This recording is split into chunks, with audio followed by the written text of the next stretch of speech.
Welcome back. My name is Deanna and I'm a women's health nurse practitioner. Thank you so much for joining me on my Ladies Guide channel. Don't forget to give me a thumbs up if you like this video and subscribe to my channel so you can watch future videos where I talk about everything women's health, from pregnancy, birth control, a little bit of everything.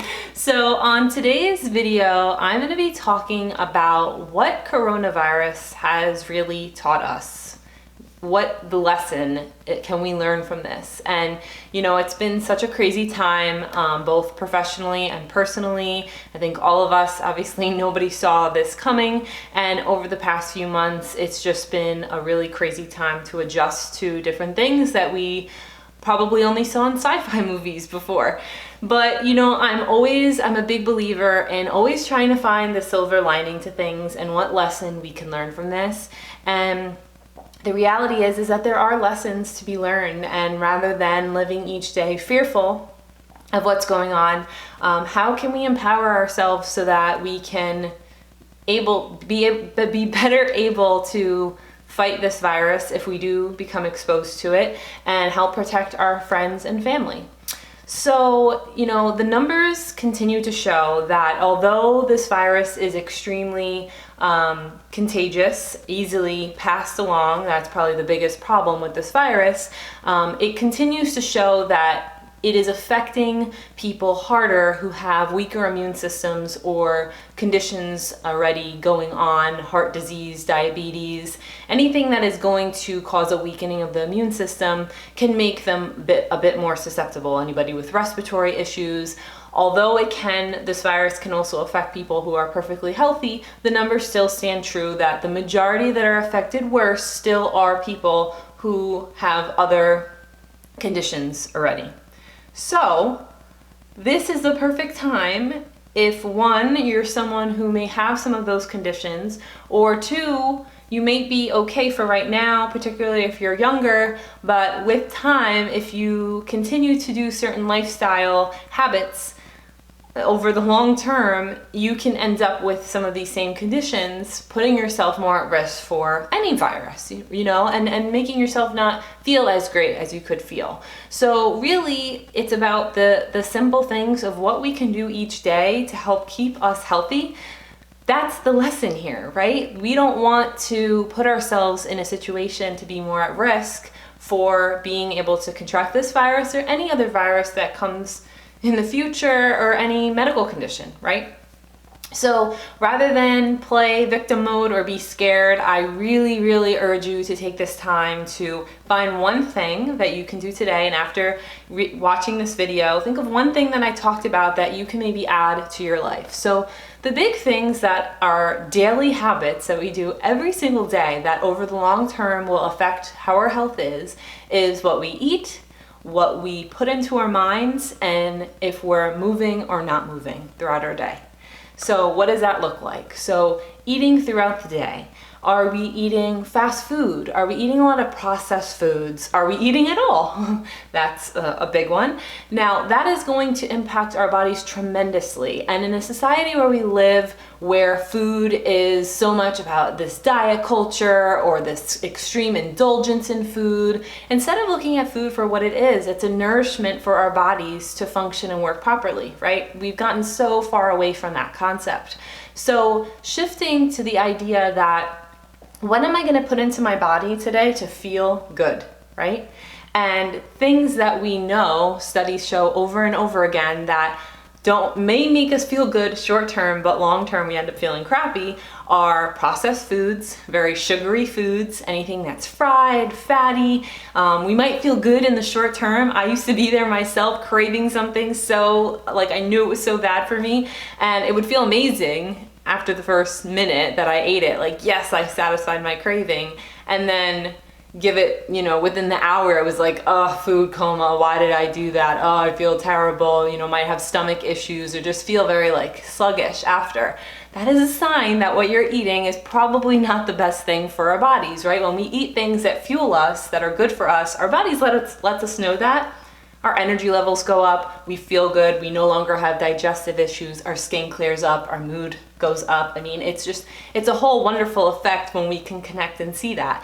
So that is why it's so important to if you might be watching this and thinking, oh, yeah, that's a little bit me, or I could probably do better, it's okay. We're all human. And when you know better, you do better. So what is one thing maybe today you can take out or add? I always like adding better, so it never feels like you're removing all of these things, but something you can add to your diet, like a fruit, a vegetable, adding that in instead of something else that maybe you would have normally gone to, like a bag of chips. You know, can you eat some form of fruit or vegetable that it could still taste really good and be nutritious without having the guilt and the negative side effects of not feeling good shortly after, especially long term when you repeatedly eat foods that aren't so great for us.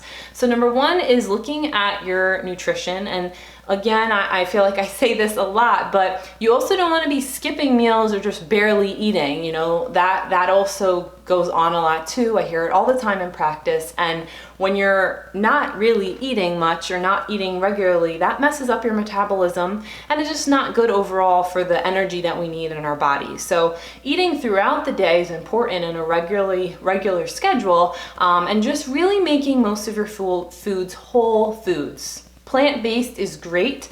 I'm not saying to just completely cut out food groups, but the studies show over and over that when you're eating predominantly a lot of plant-based foods, it's very beneficial for our bodies, for our immune system, lowers our cholesterol levels.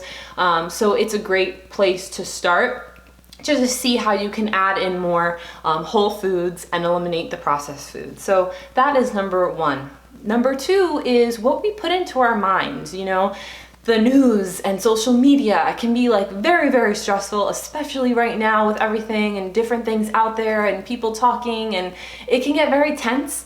And that is not a great way to start off your day, right? How you start the first 30 minutes of your day, what you're doing in those first 30 minutes is going to directly impact how you feel the rest of your day. And it can spiral into other things, right? If you don't feel good, you might interact with your spouse or family member in a way that maybe you regret later. And it was, you know, it just kind of spirals from there. And when we don't feel good, and maybe now we're stressed from, got into that argument, that is going to create inflammation in the body. Stress hormone, cortisol, is released and gets flooded through our system. We are now stressed. We're in our flight or fight response, which means our heart rate goes up. Everything constricts in the body. We feel more tense and rigid.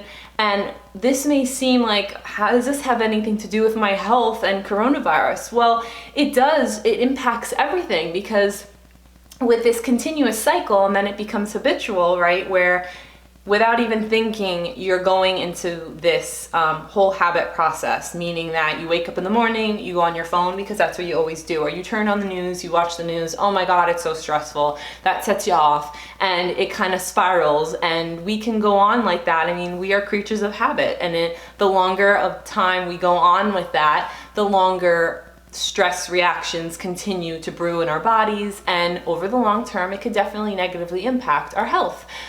So, you know, in the first 30 minutes of your day, what is something you can do differently? Maybe think about what you normally do, or, you know, how much you watch the news or social media, or whatever you might find that after you do it, you don't really feel so great, and what you can do differently. So that's another great thing to think about, and maybe shift to either journaling or just having your cup of coffee or tea in the morning uninterrupted without any external stimuli to stress us out. Maybe reading, listening to a podcast, something that makes you feel good. You know, those things that you just, when you do it, you're like, that was great. Like, why didn't I do that more? That is exactly what we want to do more of in our life, because then it's going to positively impact our body and our health over the long term tremendously. The third thing is movement or lack of movement. So, you know, how much are we moving throughout our day or not moving? That is going to play a big role as well. You know, we need to be moving. We live in a world now where everybody's sitting on the computers, on the sofas. Everybody is very tuned into their electronics. And although technology has amazing benefits, it also can really keep us very stagnant. And when we have that stuck, stagnant energy throughout our bodies, that can trigger leading into pain, stiffness, stiffness, discomfort, and it doesn't help our bodies work the way that they're supposed to. So what is a form of movement that you can do today that you enjoy? It could be dancing, walking, running, yoga, whatever feels good, and start with like 10 minutes. You know, I know the famous phrase of I don't really have the time, but we do, right? It's not that. If you shift and try to think of it's not a priority for me right now, if you replaced it every time you said, oh, well, I just don't have time. Well, it's really not a priority right now, because that's really the truth, because we make time for other things that are probably not the most beneficial things for us. We make time for that, and a lot of times I find with my patients that it could feel daunting when you think about, oh, I have to exercise. Oh, I don't have time. It's too much.